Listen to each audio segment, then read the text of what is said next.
جی، اس پر گفتگو کرنے کے لیے سینئر تجزیہ کار ولید زاہد صاحب ہمارے ساتھ موجود ہیں۔ ولید زاہد صاحب، یہ بہت اچھی خبر ہے کہ اکنامک فریڈم انڈیکس میں پاکستان کی رینکنگ جو ہے وہ انڈیا سے بہت بہتر آئی ہے۔ حالانکہ پاکستان چھوٹا ملک ہے، اس کا بجٹ بھی کم ہوتا ہے، لیکن اس کے باوجود معیشت میں بہت ترقی کر رہا ہے، تو اس کی کیا اہمیت دیکھ رہے ہیں آپ؟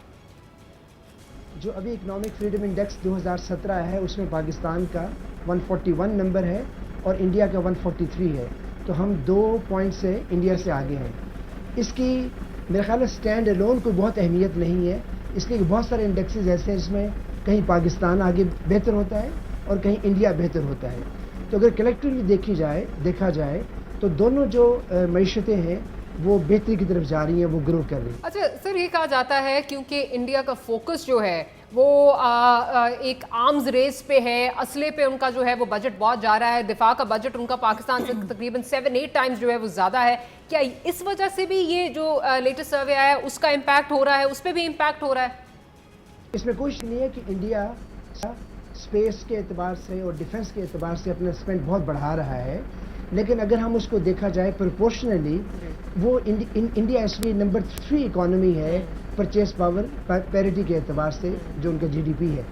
اس کا مطلب یہ ہے کہ اب وہ ایک ریجنل سپر پاور کہہ لیں یا ایک سپر پاور بننے کے خواہش مند ملک ہے،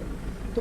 وہ اسلحے کی دوڑ میں بھی ایک طرح سے چین اور امریکہ کے بعد تیسرے نمبر پہ ہے۔ تو میں سمجھتا ہوں کہ وہ پروپورشنل ہے اس کا، اور مجھے یقین ہے کہ جو اس کے پالیسی ساز ادارے ہیں وہ یہ نہیں کر رہے کہ اسلحے کی دوڑ میں تو وہ آگے چلا جائے اور معیشت میں پیچھے رہ جائے۔ مجھے لگتا ہے ان کا آپس میں کو ریلیشن شپ موجود ہے۔ ولید زاہد صاحب، یہ بتائیے گا کہ پاکستان اور انڈیا کی معیشت کا تقابلی جائزہ کیسے لیا جا سکتا ہے؟ دونوں ممالک انڈیا اور پاکستان اکنامکلی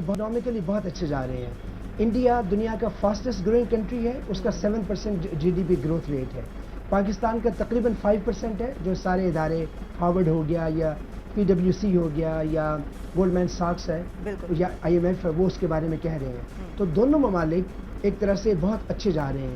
اور نیئر ٹرم میں بھی میڈیم ٹرم میں بھی، اور میرا خیال ہے کہ اتفاق کی بات ہے کہ ہم دونوں ایک ہی خطے میں، ہمارے دونوں ممالک ایک ہی خطے میں ہیں اور دونوں ہی 2050 تک بہت تیزی کے ساتھ گرو کرنے والے ممالک۔ اچھا سر، پچھلے کچھ مہینوں میں ہم نے دیکھا ہے جس طرح فورن انویسٹرز کی جو توجہ پاکستان کی طرف آئی ہے، سٹاک مارکیٹ کی ہم نے حالات دیکھے تو بہتری کی امید جو ہے وہ کی جا رہی تھی، لیکن جو یہ حالیہ دہشت گردی کی لہر ہے، کیا اس کا امپیکٹ ہماری اکانومی پہ آئے گا؟ کچھ اندازہ نہیں ہے ابھی اس سینس میں کہ کیا یہ واقعات ون آف ہیں، کوئی ایک ریونج ہے یا جس کو یہ غازی مشن کہتے ہیں یہ وہ ہے، یا یہ ایک آن گوئنگ جو الیکشن ایئر میں ٹپیکلی ہوتا ہے کہ اگر رجیم چینج کے حوالے سے یا سینیریو بدلنے کے حوالے سے، جس طرح مشرف کے آخری سال میں ہوا، زرداری کے جو آخری 2 سالوں میں بہت زیادہ ہوا، تو اگر یا ایون ضیاء الحق کے دور میں جب وہ سوئسائڈ جو اٹیکس ہیں وہ ان کا آغاز ہوا، اگر تو یہ اس سینس میں ہے پھر شاید یہ لمبا اور یہ افیکٹ کرے گا اکانومی کو، لیکن اگر یہ ایک ٹیمپریری ہے اور پاکستان کی ملٹری اور سیاسی